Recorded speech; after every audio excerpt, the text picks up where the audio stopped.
and exactly what we want to do. We'll build a Hadoop infrastructure and we'll migrate all the data from an RDBMS to HDFS.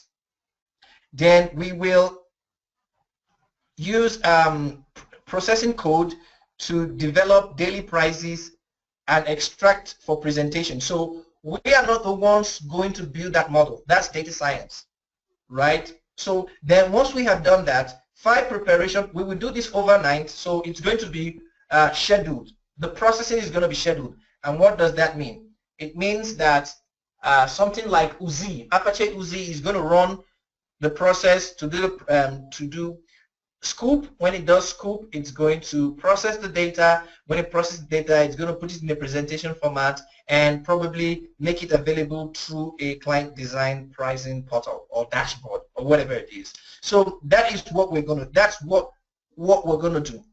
So what we're focusing mainly on is the process. Number one, you ETL with scoop. Secondly, you process. We're going to choose one processing. And secondly, you will make it accessible, say, for querying using Hive or Impala. Well, Cloudera Quickstart VM, remember. Then processing. So we will use Spark to process the data. We will make it available for querying, right, using Hive on Impala. Then we're going to coordinate it, or we're going to automate the process using using Uzi, right? So that is what this is going to be about. And that's the final outcome. The final outcome is at the end of the day, at the end of the day of the business day or the beginning of the next business day, more appropriate, that there is a report of what prices we should be looking at and how goods should be reallocated. If you don't understand that, you will ask questions at this time. We are stating our target. Our target is we want to be able to reallocate goods, and secondly, we want to be able to reallocate goods, and we also want to be able to optimize prices so that we can drive profit. So these are the set of tools, these are the set of technologies we're going to engage. Using Scoop to scoop data, we're going to use Spark to do processing, and what kind of processing we're really going to be doing is more like denormalization, right? We're going to drive denormalization down, and so that's a lot of processing we're going to do. We're just going to increase the level of denormalization so that we can make it, we can now move this data. It's now available from Hive, right? Then we're going to make sure these two processes are automated so that at the end of every day, once the store closes, our Uzi is going to trigger, gather data from all the stores, churn them together, put them into Hive. Then another process, let's assume something like a click view process, right? Or a Microsoft or an OLAP builder process. Now, when I mean OLAP, the OLAP could be Microsoft, the OLAP could be Oracle, it could be any of these established ones. But what you're trying to do is you're trying to rebuild your OLAP structure, right? Which can either be a cube, it could be the Mondrian, it could be any other thing, right? But what you're trying to do is to build back that analytical processing structure. So that is the nutshell of all we're going to do. Having discussed what we're trying to do, right, we're just going to look at the design, we're going to look at ETL and a little about Spark, right? So the big deal here is design. Design, because design means that we must get informed. That means you must know what the data contains. So this data, so let's go on to some little bit of implementation. Yes, not the entire code. Some of the code you need for what we're doing today is already on GitHub, and I'm going to share the link right now. Go to Big Data Retail, and let me give you the link.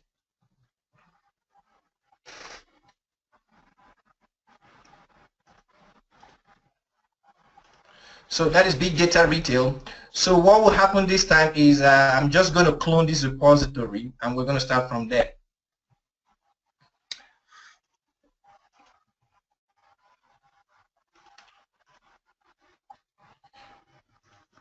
So I'm going to clone the repository by just typing github git clone paste.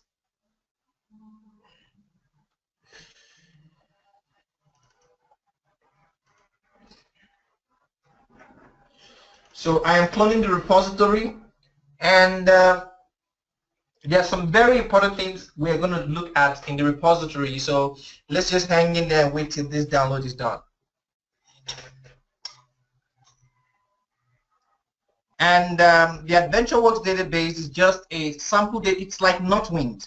So those who've done Access back in days, back in the Access or Microsoft SQL Server, you know the sample database that comes with them. If you optionally, if you install it, it's called Northwind database.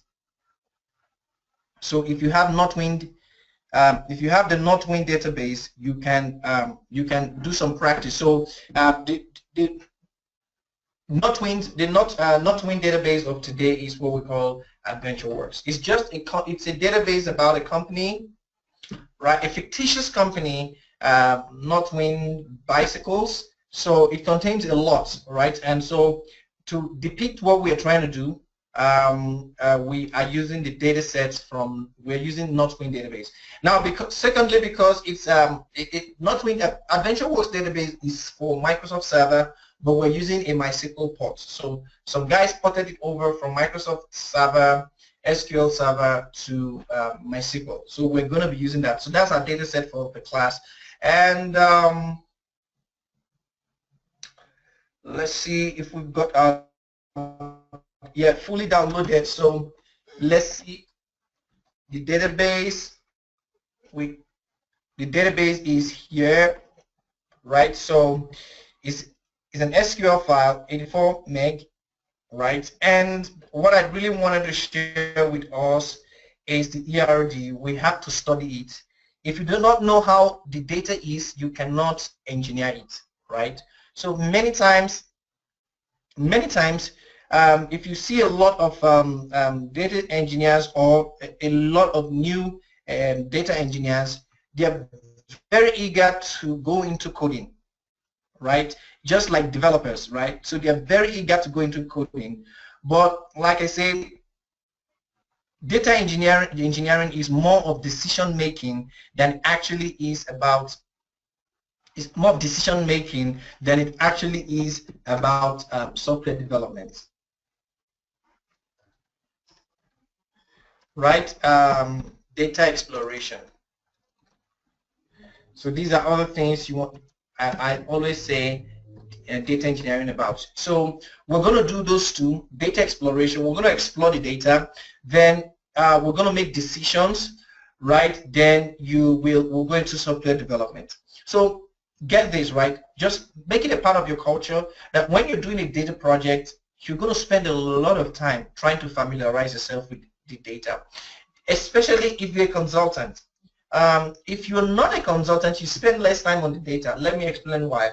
When I was in the insurance industry, I was given a job to do, and I would spend like the first 2 days just going through the data, writing select statements, writing ad hoc reports just to confirm my assumptions, right? Then I will then you print out the assumptions, you print out the structure of what you think the data is telling you, right?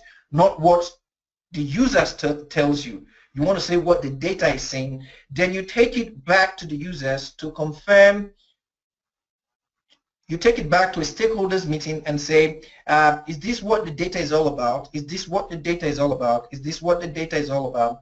They say no, or they'll say yes, this is what the data is all about. Then you know that is confirmed. Then you do it so well, you do it again, you iterate that process until you're very confident of what data is doing.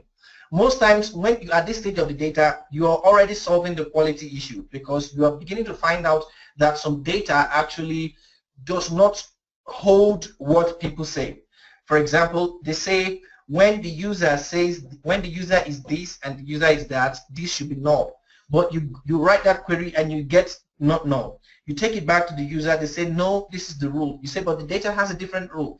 And you start uncanning a lot of data quality issues. So we're going to spend a lot of time, we're going to spend some time now in data exploration just to drive home the point.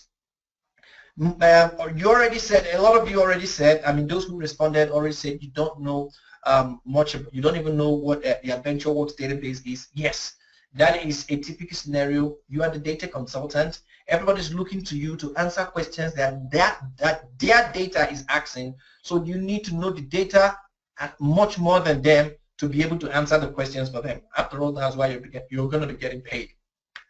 So this is the ERD. That is the first place to start. Now, if we go in, we see it's very clumsy, right? It is very clumsy. So we're going to read the ERD. Now, let me ask this question. Is there anybody here who is not experienced with reading an ERD?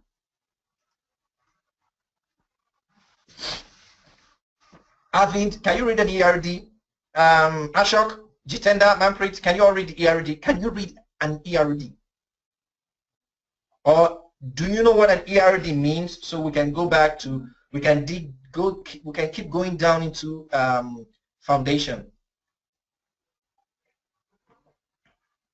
Okay, so I got only one response. Like I said, this class is surprising. I'm getting less than 50 responses for every question. So you see, this database is about sales.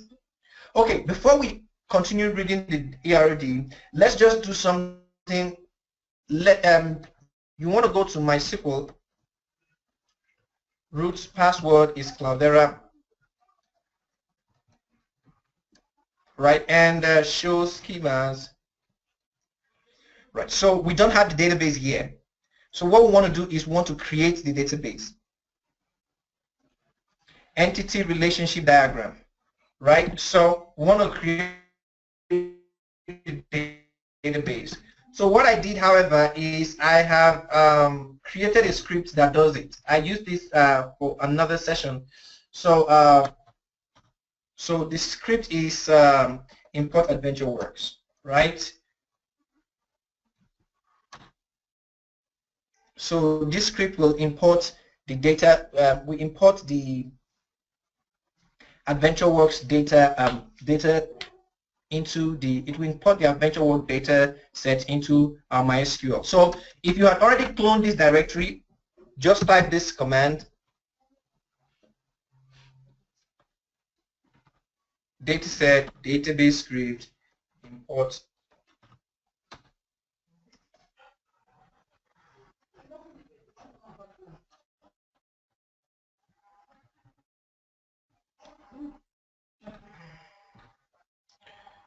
Okay, let me just edit the script so that it adds up.